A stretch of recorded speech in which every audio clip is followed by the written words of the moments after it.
you very much. Thank you. Everybody, please have a seat. Thank you. Mr. Speaker, Mr. Vice President, members of Congress, distinguished guests, and fellow Americans.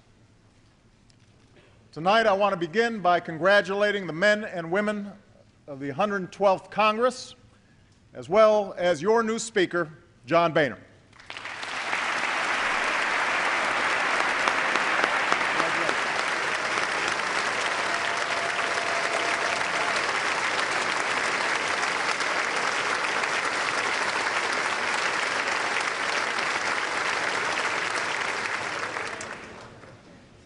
And as we mark this occasion, we're also mindful of the empty chair in this chamber, and we pray for the health of our colleague and our friend, Gabby Giffords.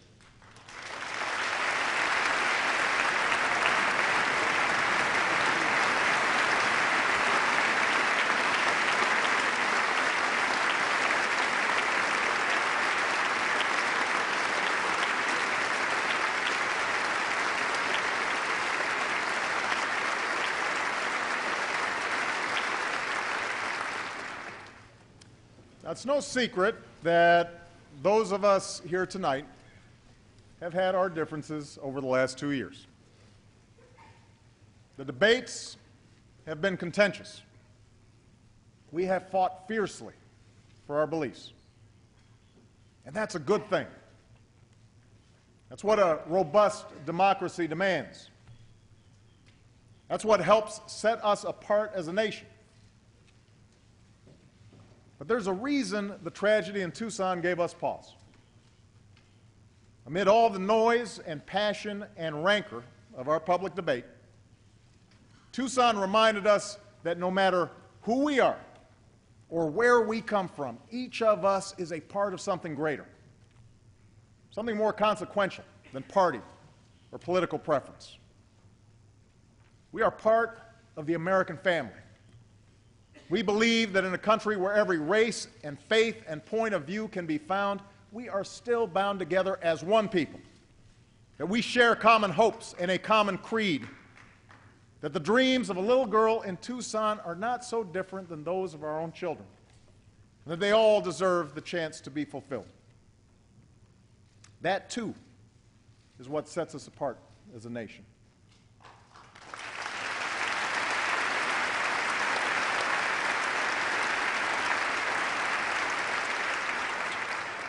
Now, by itself, this simple recognition won't usher in a new era of cooperation.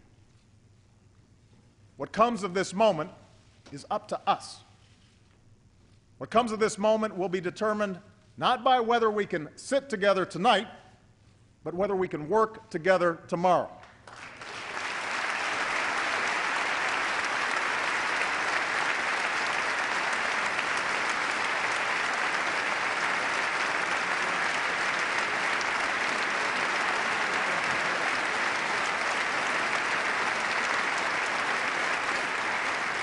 I believe we can, and I believe we must.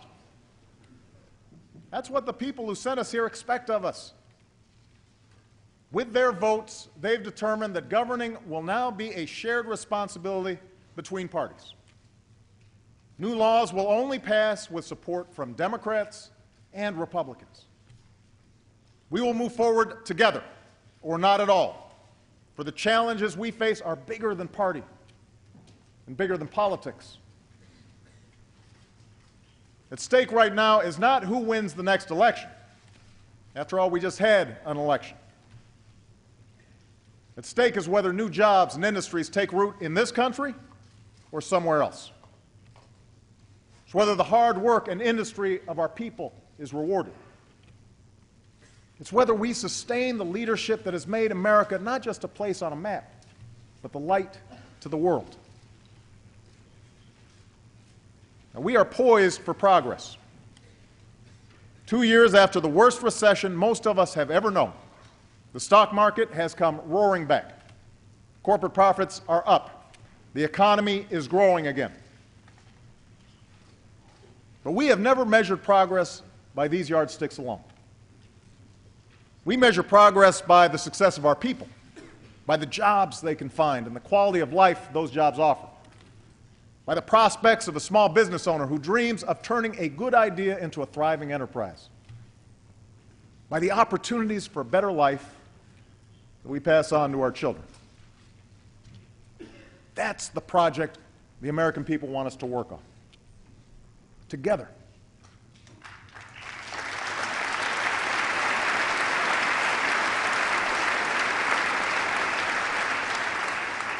Now, we did that in December. Thanks to the tax cuts we passed, Americans' paychecks are a little bigger today. Every business can write off the full cost of new investments that they make this year. And these steps, taken by Democrats and Republicans, will grow the economy and add to the more than 1 million private sector jobs created last year. But we have to do more. These steps we've taken over the last 2 years may have broken the back of this recession. But to win the future, we'll need to take on challenges that have been decades in the making. Many people watching tonight can probably remember a time when finding a good job meant showing up at a nearby factory or a business downtown. You didn't always need a degree, and your competition was pretty much limited to your neighbors. If you worked hard, chances are you'd have a job for life with a decent paycheck and good benefits and the occasional promotion. Maybe you'd even have the pride of seeing your kids work at the same company. That world has changed. And for many, the change has been painful. I've seen it in the shuttered windows of once booming factories, in the vacant storefronts on once busy main streets. I've heard it in the frustrations of Americans who've seen their paychecks dwindle or their jobs disappear. Proud men and women who feel like the rules have been changed in the middle of the game. They're right. The rules have changed. In a single generation, revolutions in technology have transformed the way we live, work, and do business. Steel mills that once needed 1,000 workers can now do the same work with 100. Today, just about any company can set up shop, hire workers, and sell their products wherever there's an internet connection. Meanwhile, nations like China and India realized that with some changes of their own, they could compete in this new world. And so they started educating their children earlier and longer, with greater emphasis on math and science. They're investing in research and new technologies. Just recently, China became the home to the world's largest private solar research facility and the world's fastest computer. So yes, the world has changed. The competition for jobs is real. But this shouldn't discourage us. It should challenge us.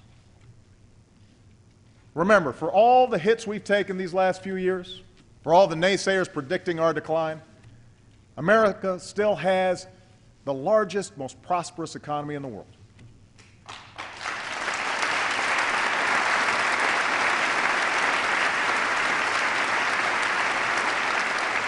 No workers are more productive than ours. No country has more successful companies or grants more patents to inventors and entrepreneurs. We're the home to the world's best colleges and universities, where more students come to study than any place on earth. What's more, we are the first nation to be founded for the sake of an idea. The idea that each of us deserves the chance to shape our own destiny. That's why centuries of pioneers and immigrants have risked everything to come here. That's why our students don't just memorize equations, but answer questions like, what do you think of that idea? What would you change about the world? What do you want to be when you grow up? The future is ours to win. But to get there, we can't just stand still.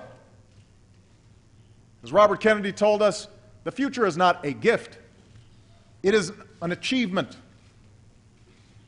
Sustaining the American dream has never been about standing pat. It has required each generation to sacrifice and struggle and meet the demands of a new age. And now it's our turn. We know what it takes to compete for the jobs and industries of our time. We need to out-innovate, out-educate, and out-build the rest of the world.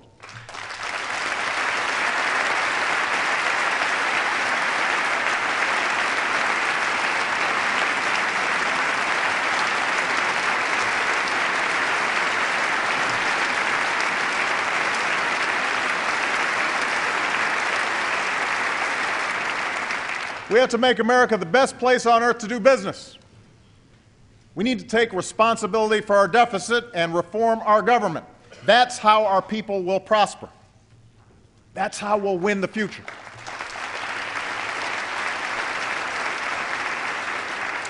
And tonight I'd like to talk about how we get there. The first step in winning the future is encouraging American innovation.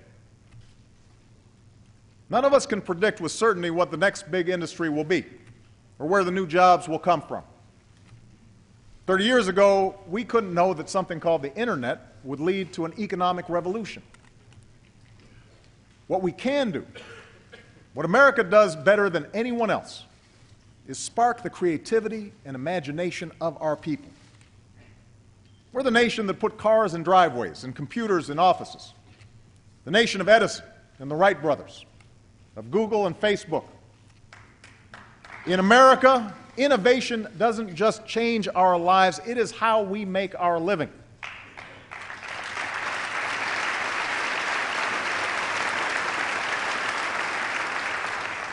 Our free enterprise system is what drives innovation.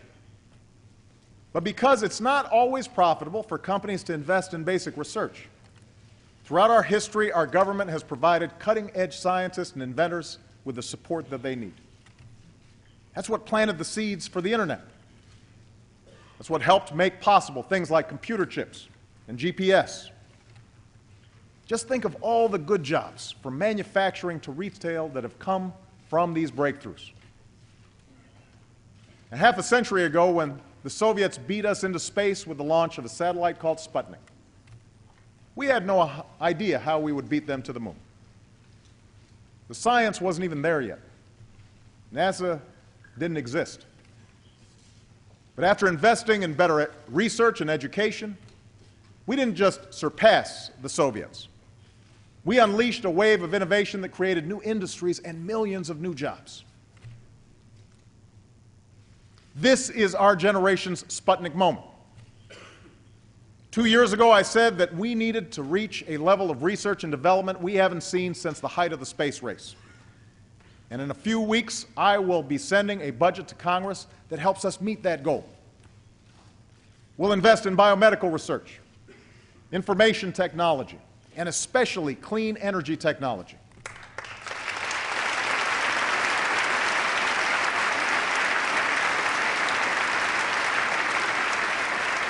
An investment that will strengthen our security, protect our planet, and create countless new jobs for our people. Already we're seeing the promise of renewable energy.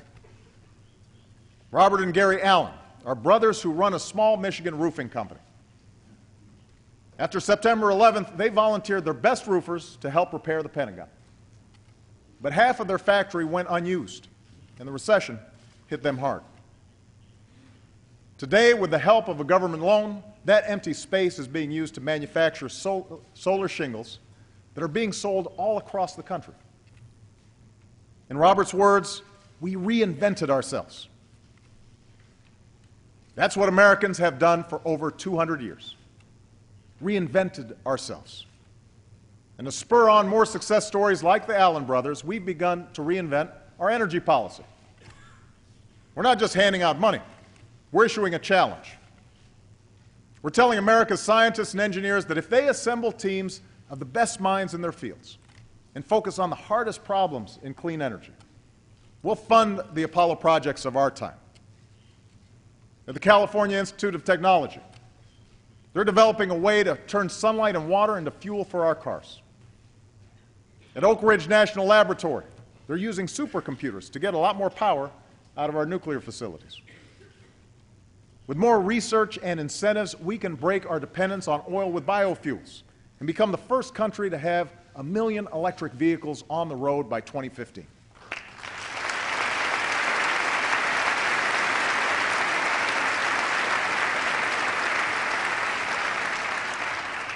We need to get behind this innovation.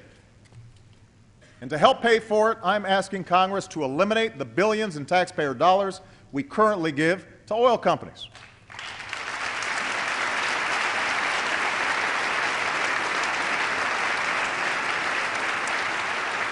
I don't know if you've noticed, but they're doing just fine on their own.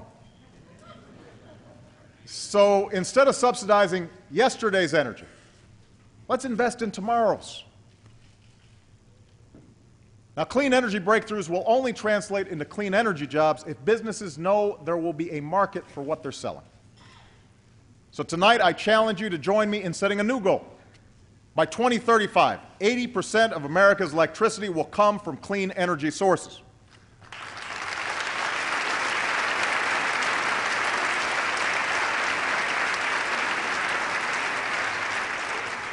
Some folks want wind and solar. Others want nuclear, clean coal, and natural gas. To meet this goal, we will need them all. And I urge Democrats and Republicans to work together to make it happen.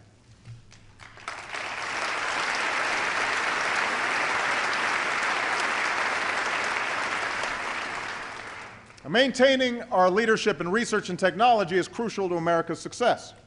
But if we want to win the future, if we want innovation to produce jobs in America and not overseas, then we also have to win the race to educate our kids. Think about it. Over the next 10 years, nearly half of all new jobs will require education that goes beyond a high school education. And yet, as many as a quarter of our students aren't even finishing high school.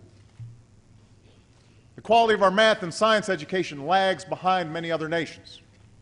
America's fallen to 9th in the proportion of young people with a college degree.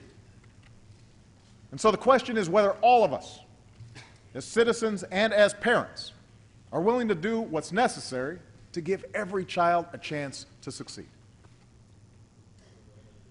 That responsibility begins not in our classrooms, but in our homes and communities. It's family that first instills the love of learning in a child. Only parents can make sure the TV is turned off and homework gets done. We need to teach our kids that it's not just the winner of the Super Bowl who deserves to be celebrated, but the winner of the science fair.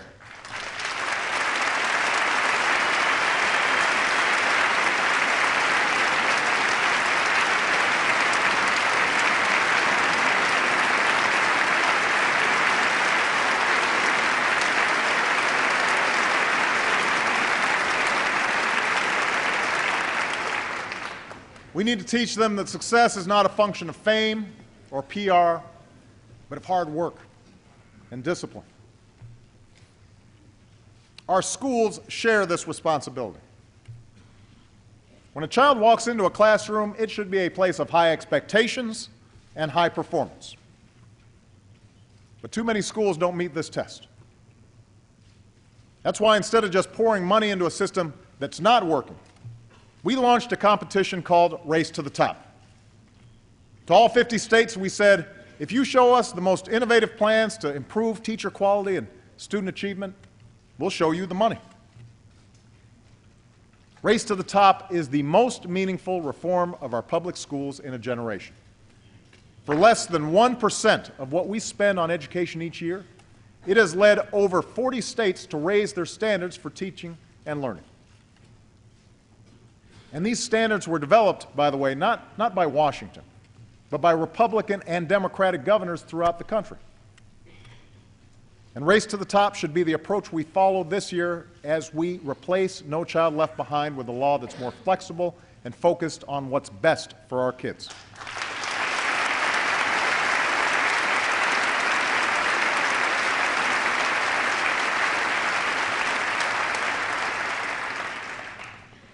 You see, We know what's possible from our children when reform isn't just a top-down mandate, but the work of local teachers and principals, school boards and communities. Take a school like Bruce Randolph in Denver. 3 years ago, it was rated one of the worst schools in Colorado, located on turf between two rival gangs. But last May, 97% of the seniors received their diploma. Most will be the first in their families to go to college. And after the first year of the school's transformation, the principal who made it possible wiped away tears when a student said, "Thank you, Miss Waters, for showing that we are smart and we can make it." That's what good schools can do. And we want good schools all across the country. Let's also remember that after parents, the biggest impact on a child's success comes from the man or woman at the front of the classroom. In South Korea, teachers are known as nation builders. Here in America, it's time we treated the people who educate our children with the same level of respect.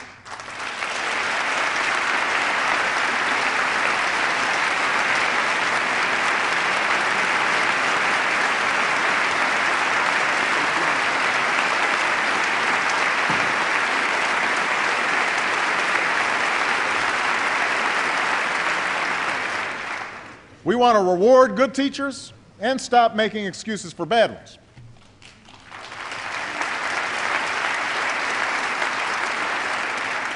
And over the next 10 years, with so many baby boomers retiring from our classrooms, we want to prepare 100,000 new teachers in the fields of science and technology and engineering and math.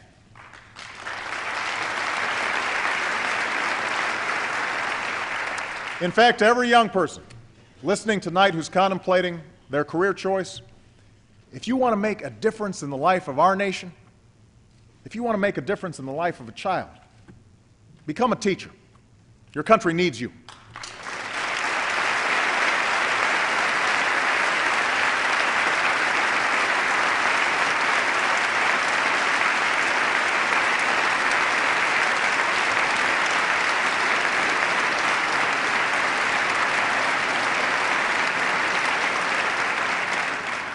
Of course, the education race doesn't end with a high school diploma.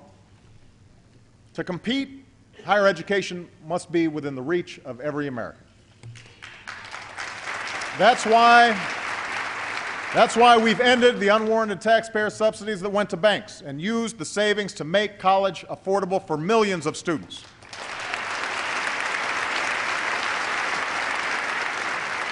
And this year, I asked Congress to go further and make permanent our tuition tax credit worth $10,000 for 4 years of college.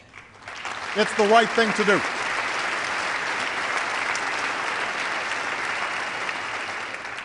Because people need to be able to train for new jobs and careers in today's fast-changing economy.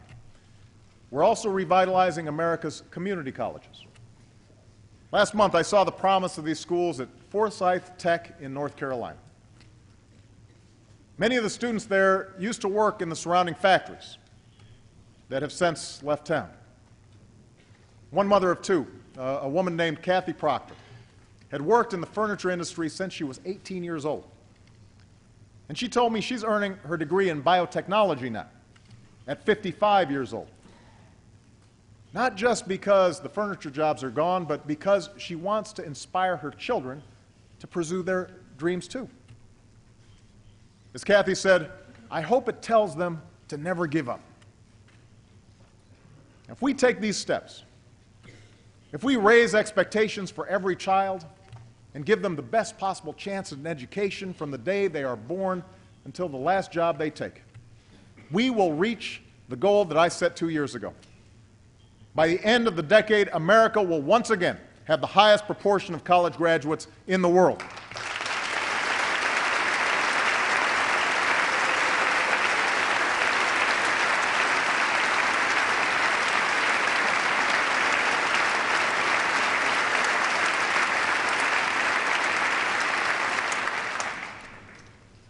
One last point about education. Today, there are hundreds of thousands of students excelling in our schools who are not American citizens. Some are the children of undocumented workers who had nothing to do with the actions of their parents. They grew up as Americans and pledge allegiance to our flag, and yet they live every day with the threat of deportation. Others come here from abroad to study in our colleges and universities, but as soon as they obtain advanced degrees, we send them back home to compete against us. It makes no sense. Now, I strongly believe that we should take on, once and for all, the issue of illegal immigration. And I am prepared to work with Republicans and Democrats to protect our borders, enforce our laws, and address the millions of undocumented workers who are now living in the shadows.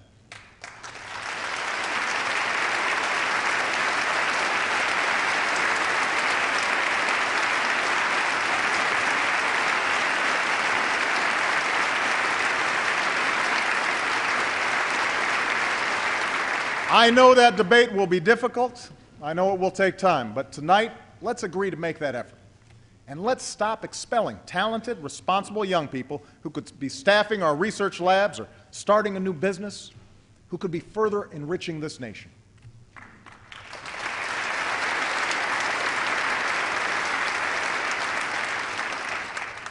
The third step in winning the future is rebuilding America. To attract new businesses to our shores, we need the fastest, most reliable ways to move people, goods, and information, from high-speed rail to high-speed internet.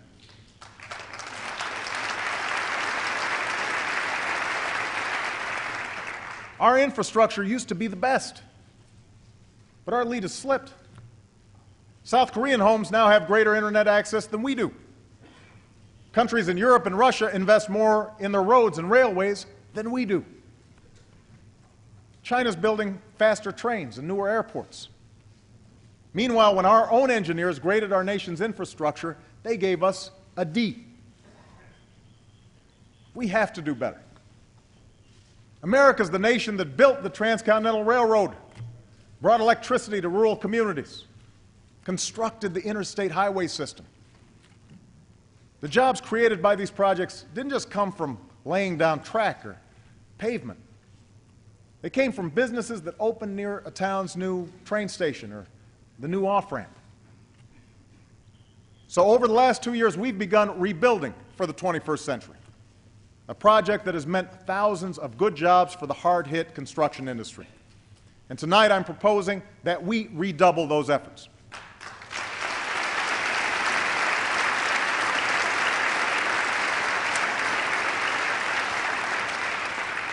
We'll put more Americans to work repairing crumbling roads and bridges. We'll make sure this is fully paid for, attract private investment, and pick projects based what's best for the economy, not politicians. Within 25 years, our goal is to give 80% of Americans access to high-speed rail.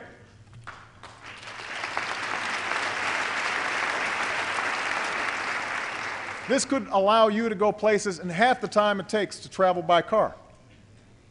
For some trips, it will be faster than flying, without the pat-down.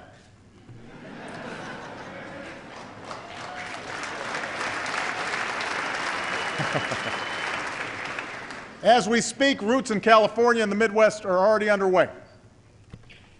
Within the next 5 years, we'll make it possible for businesses to deploy the next generation of high-speed wireless coverage to 98% of all Americans. This isn't about faster internet or fewer dropped calls.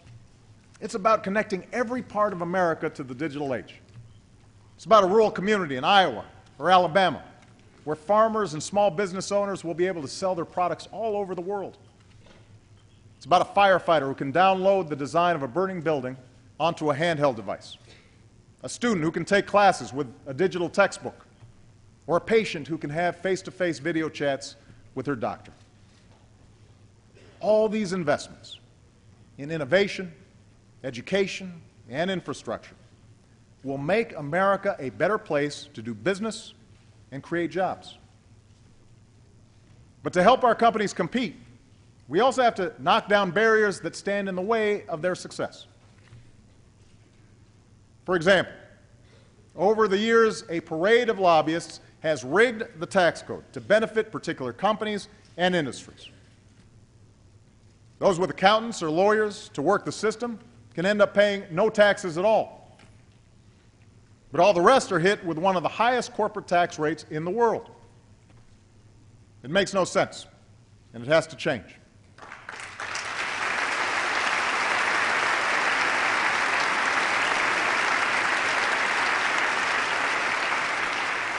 So tonight I'm asking Democrats and Republicans to simplify the system, get rid of the loopholes, level the playing field, and use the savings to lower the corporate tax rate for the first time in 25 years without adding to our deficit. It can be done.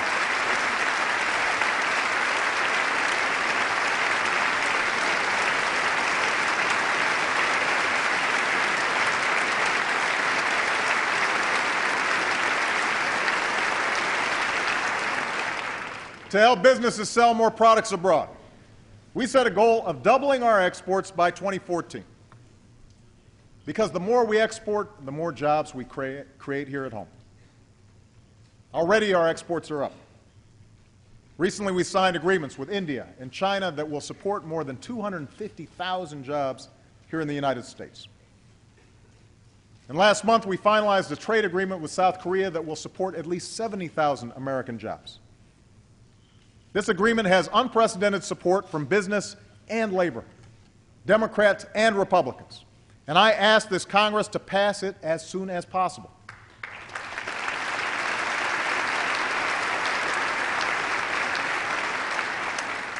Now, before I took office, I made it clear that we would enforce our trade agreements and that I would only sign deals that keep faith with American workers and promote American jobs. That's what we did with Korea. And that's what I intend to do as we pursue agreements with Panama and Colombia and continue our Asia-Pacific and global trade talks.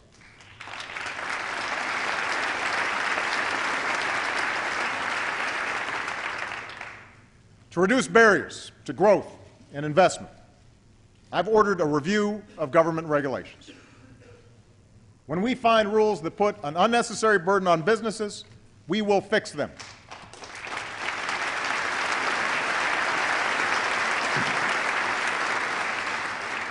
But I will not hesitate to create or enforce common sense safeguards to protect the American people.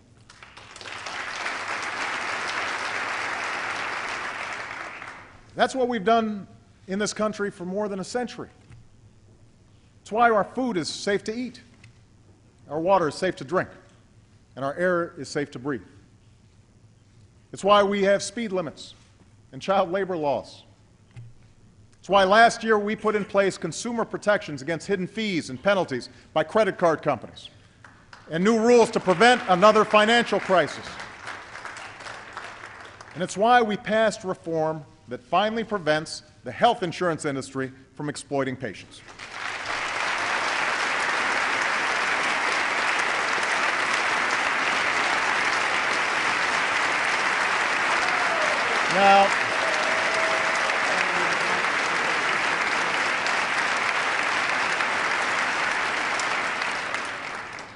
Now, I have heard rumors that a few of you still have concerns about our new health care law.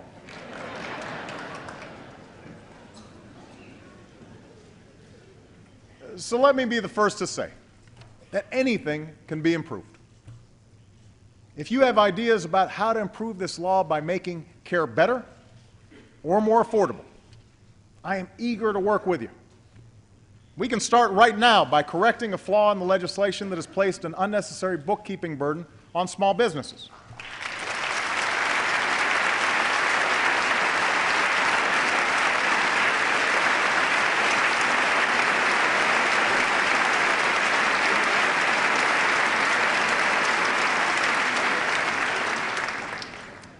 What I'm not willing to do is go back to the days when insurance companies could deny someone coverage because of a pre-existing condition.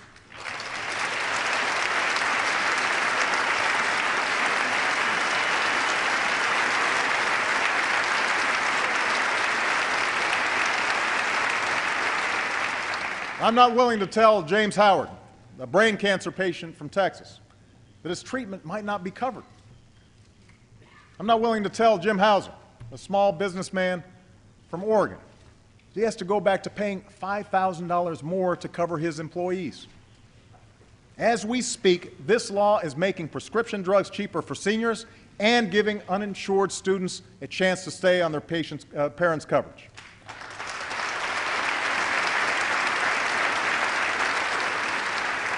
So I say to this chamber tonight, instead of refighting the battles of the last 2 years, let's fix what needs fixing and let's move forward.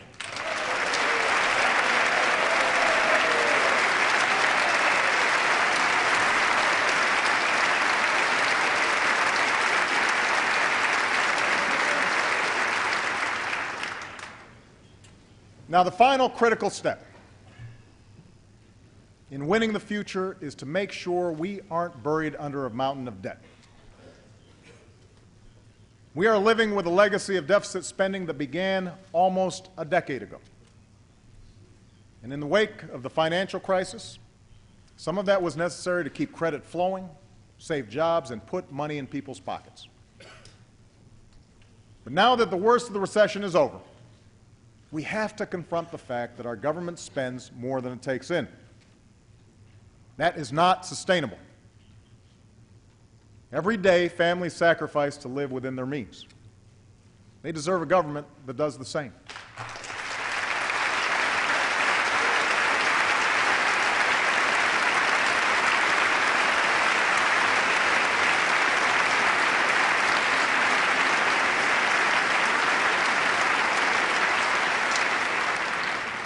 So tonight, I am proposing that starting this year, we freeze annual domestic spending for the next 5 years. Now, this would reduce the deficit by more than $400 billion over the next decade and will bring discretionary spending to the lowest share of our economy since Dwight Eisenhower was president. This freeze will require painful cuts. Already we've frozen the salaries of hard-working federal employees for the next 2 years. I propose cuts to things I care deeply about, like community action programs. The Secretary of Defense has also agreed to cut tens of billions of dollars in spending that he and his generals believe our military can do without. Now, I recognize that some in this chamber have already proposed deeper cuts. And I'm willing to eliminate whatever we can honestly afford to do without. But let's make sure that we're not doing it on the backs of our most vulnerable citizens.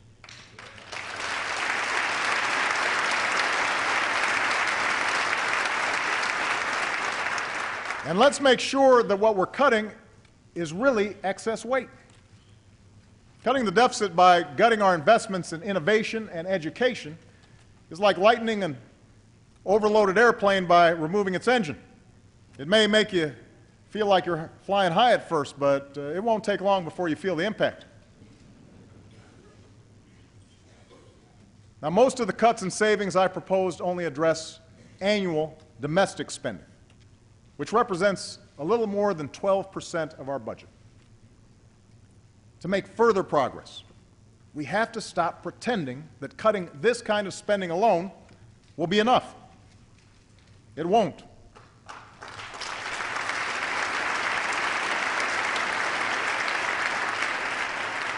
The Bipartisan Fiscal Commission I created last year made this crystal clear.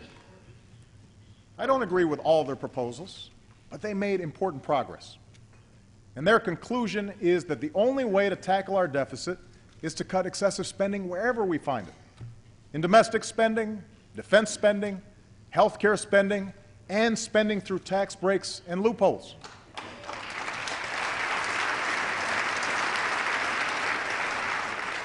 This means further reducing health care costs, including programs like Medicare and Medicaid, which are the single biggest contributor to our long-term deficit. The health insurance law we passed last year will slow these rising costs, which is part of the reason that nonpartisan economists have said that repealing the health care law would add $250 billion to our deficit. Still, I'm willing to look at other ideas to bring down costs, including one that Republicans suggested last year: medical malpractice reform to rein in frivolous lawsuits.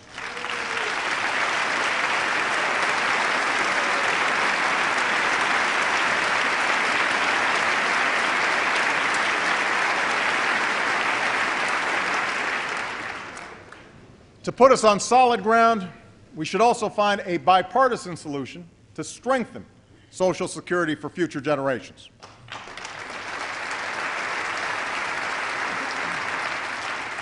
We must do it without putting at risk current retirees, the most vulnerable, or people with disabilities, without slashing benefits for future generations, and without subjecting Americans' guaranteed retirement income to the whims of the stock market.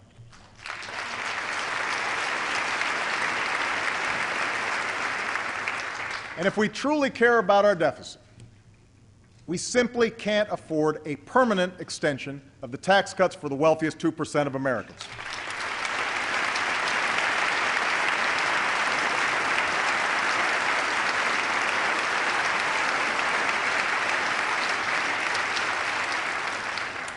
Before we take money away from our schools or scholarships away from our students, we should ask millionaires to give up their tax break.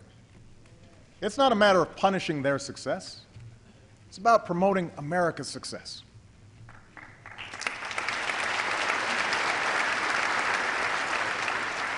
In fact, the best thing we could do on taxes for all Americans is to simplify the individual tax code.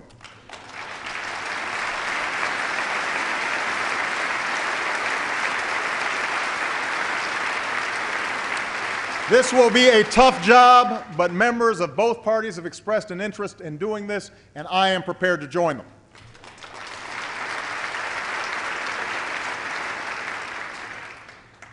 So now is the time to act.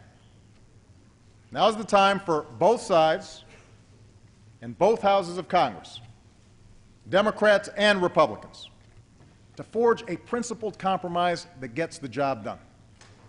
If we make the hard choices now to rein in our deficits, we can make the investments we need to win the future. Let me take this one step further. We shouldn't just give our people a government that's more affordable. We should give them a government that's more competent and more efficient. We can't win the future with a government of the past. We live and do business in the information age. But the last major reorganization of the government happened in the age of black and white TV. There are 12 different agencies that deal with exports. There are at least 5 different agencies that deal with housing policy. Then there's my favorite example. The Interior Department is in charge of salmon while they're in freshwater, but the Commerce Department handles them when they're in saltwater.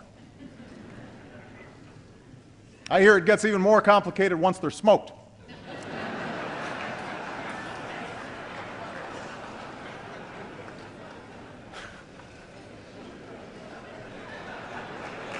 Now,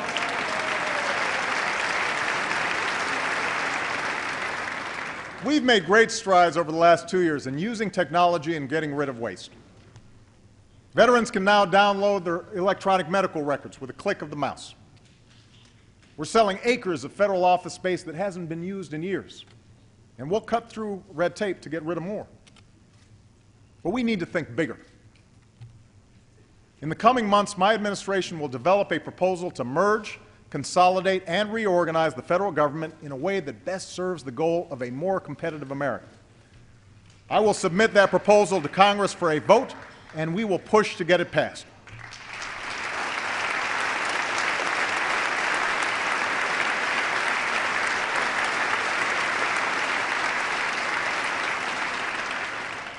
In the coming year, we'll also work to rebuild people's faith in the institution of government. Because you deserve to know exactly how and where your tax dollars are being spent, you'll be able to go to a website and get that information for the very first time in history. Because you deserve to know when your elected officials are meeting with lobbyists.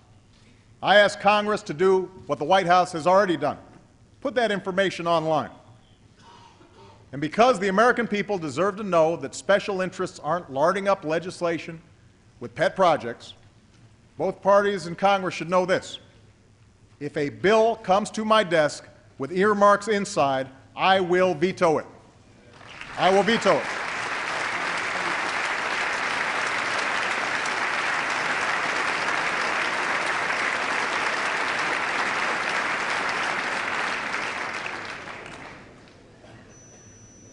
The 21st century government that's open and competent. A government that lives within its means. An economy that's driven by new skills and new ideas. Our success in this new and changing world will require reform, responsibility, and innovation. It will also require us to approach that world with a new level of engagement in our foreign affairs. Just as jobs and businesses can now race across borders, so can new threats and new challenges. No single wall separates East and West. No one rival superpower is aligned against us. And so we must defeat determined enemies wherever they are and build coalitions that cut across lines of region and race and religion. And America's moral example must always shine for all who yearn for freedom and justice and dignity. And because we've begun this work, tonight we can say that American leadership has been renewed and America's standing has been restored. Look to Iraq, where nearly 100,000 of our brave men and women have left with their heads held high.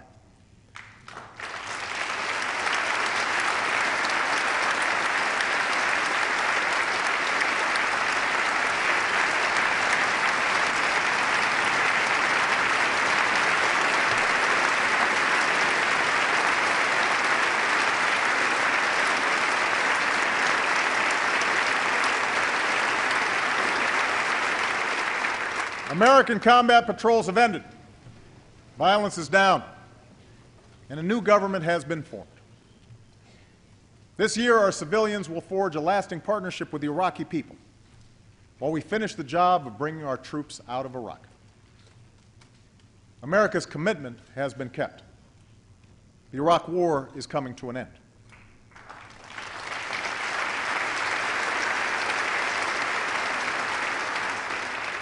Of course, as we speak, al-Qaeda and their affiliates continue to plan attacks against us. Thanks to our intelligence and law enforcement professionals, we're disrupting plots and securing our cities and skies.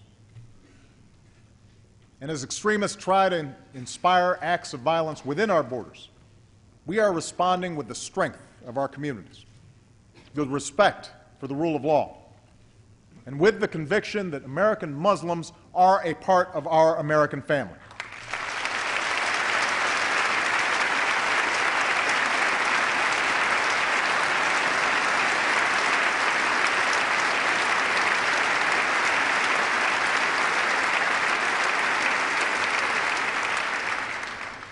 We've also taken the fight to al-Qaeda and their allies abroad. In Afghanistan, our troops have taken Taliban strongholds and trained Afghan security forces. Our purpose is clear. By preventing the Taliban from reestablishing a stranglehold over the Afghan people, we will deny al-Qaeda the safe haven that served as a launching pad for 9/11. Thanks to our heroic troops and civilians, fewer Afghans are under the control of the insurgency. There will be tough fighting ahead, and the Afghan government will need to deliver better governance. But we are strengthening the capacity of the Afghan people and building an enduring partnership with them. This year we will work with nearly 50 countries to begin a transition to an Afghan lead. And this July we will begin to bring our troops home.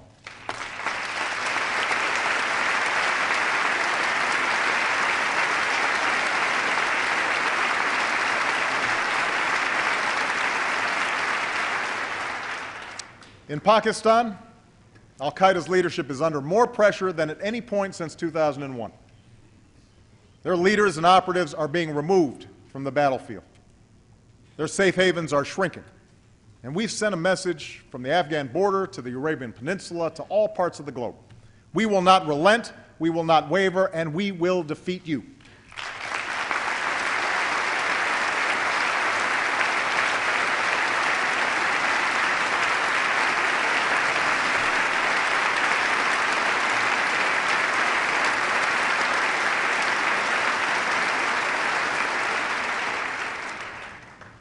American leadership can also be seen in the effort to secure the worst weapons of war.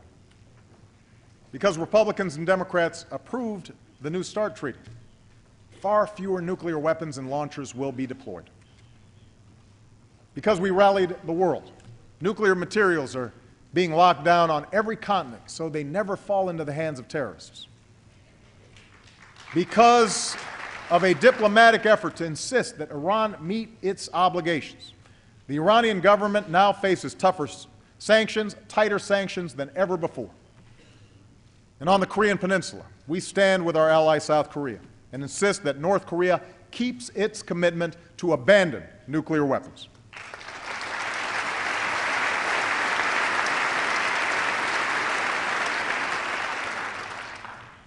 This is just a part of how we're shaping a world that favors peace and prosperity. With our European allies, we revitalized NATO and increased our cooperation on everything from counterterrorism to missile defense. We've reset our relationship with Russia, strengthened Asian alliances, built new partnerships with nations like India. This March, I will travel to Brazil, Chile, and El Salvador to forge new alliances across the Americas. Around the globe, we're standing with those who take responsibility, helping farmers grow more food, supporting doctors who care for the sick, and combating the corruption that can rot a society and rob people of opportunity. Now, recent events have shown us that what sets us apart must not just be our power. It must also be the purpose behind it. In South Sudan, with our assistance, the people were finally able to vote for independence after years of war. Thousands lined up before dawn. People danced in the streets. One man who lost 4 of his brothers at war summed up the scene around him. "This was a battlefield for most of my life," he said. "Now we want to be free."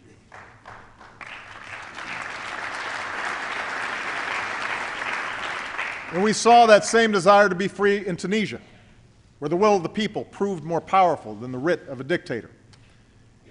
And tonight, let us be clear. The United States of America stands with the people of Tunisia and supports the democratic aspirations of all people.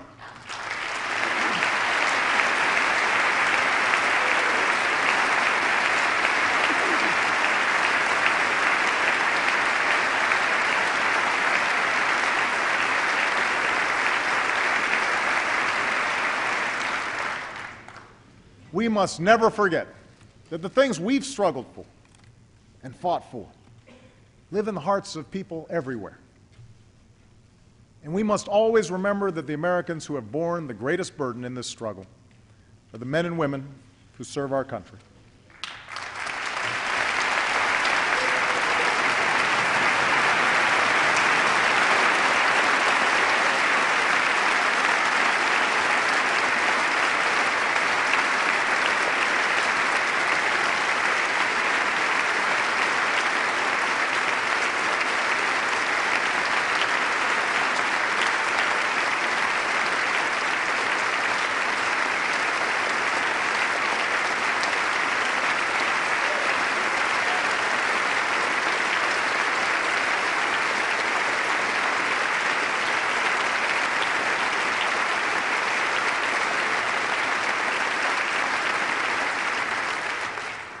Tonight, let us speak with one voice in reaffirming that our nation is united in support of our troops and their families. Let us serve them as well as they've served us, by giving them the equipment they need, by providing them with the care and benefits that they have earned, and by enlisting our veterans in the great task of building our own nation. Our troops come from every corner of this country. They're black, white, Latino, Asian, Native American. They are Christian and Hindu, Jewish and Muslim. And yes, we know that some of them are gay. Starting this year, no American will be forbidden from serving the country they love because of who they love.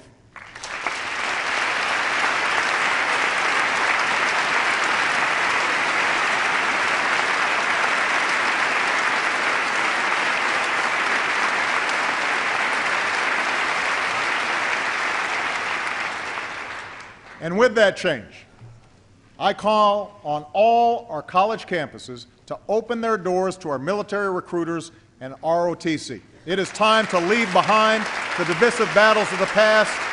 It is time to move forward as one nation.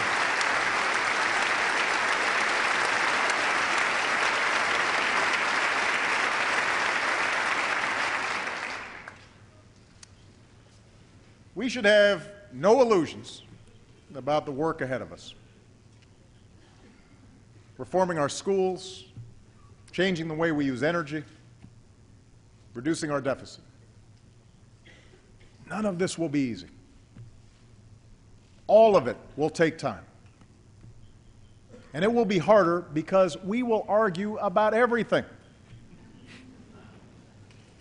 The costs, the details, the letter of every law. Of course, some countries don't have this problem. If the central government wants a railroad, they build a railroad, no matter how many homes get bulldozed. If they don't want a bad story in the newspaper, it doesn't get written. And yet, as contentious and frustrating and messy as our democracy can sometimes be, I know there isn't a person here who would trade places with any other nation on earth.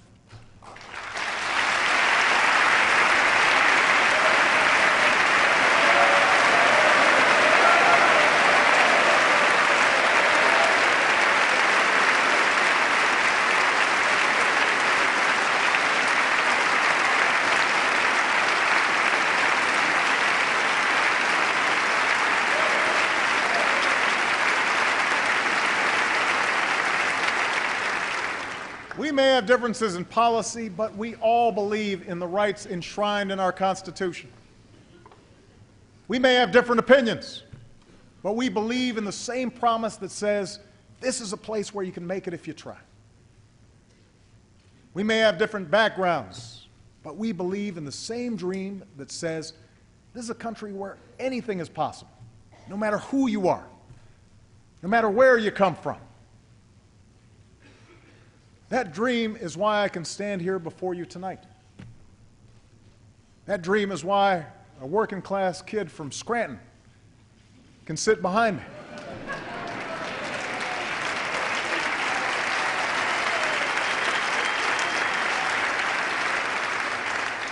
That dream is why someone who began by sweeping the floors of his father's Cincinnati bar can preside as Speaker of the House in the greatest nation on earth.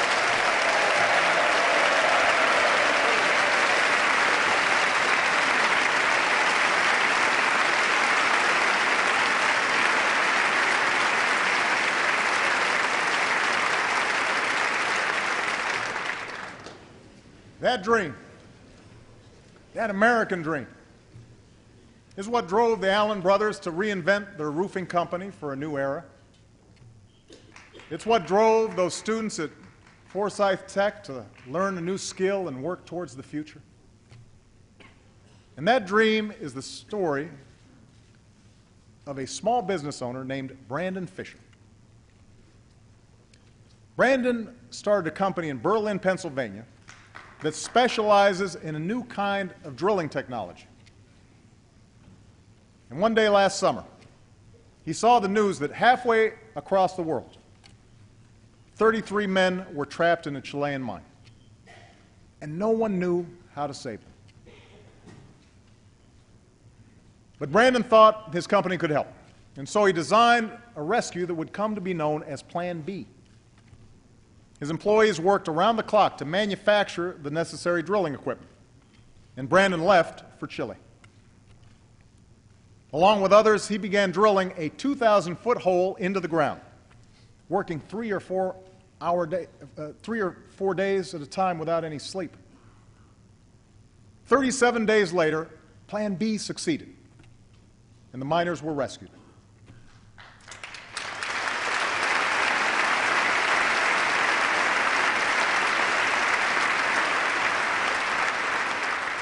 But because he didn't want all the attention, Brandon wasn't there when the miners emerged. He'd already gone back home, back to work on his next project. And later, one of his employees said of the rescue, "We proved that Center Rock is a little company, but we do big things."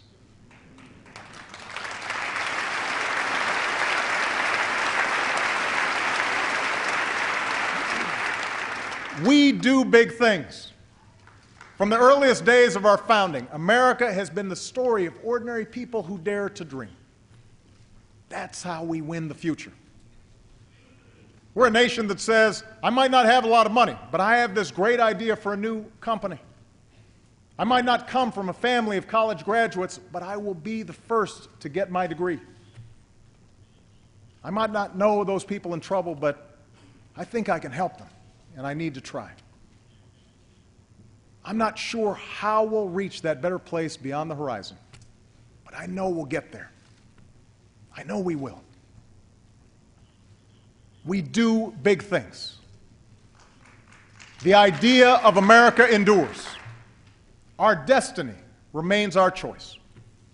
And tonight, more than 2 centuries later, it's because of our people that our future is hopeful, our journey goes forward, and the state of our union is strong. Thank you. God bless you. And may God bless the United States of America.